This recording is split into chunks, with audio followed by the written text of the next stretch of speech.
मीठा मीठा माखन ले लो, माखन चाय माखन।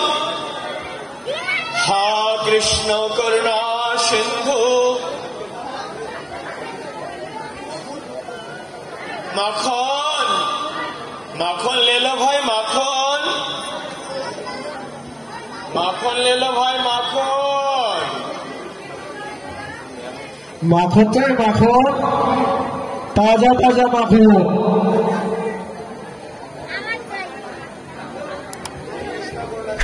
हे कृष्ण करुणा सिंधु दीनबंधु जगतपते गोपेश्वर गोपिकाकांत राधाकांत नमस्ते। आमी सेई नंद गोपालेर वंशधर, नंद घोषের वंशधर विशाल घोष। आमी सेई आमार काছে আছে ताजा ताजा माखन। हे गोविंद तुमी आमार এই মাখন গ্রহণ করো। हे गोपाल, हे गोविंद। आज আমি অনেক ক্লান্ত, একটু বিশ্রামের প্রয়োজন।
কৃষ্ণ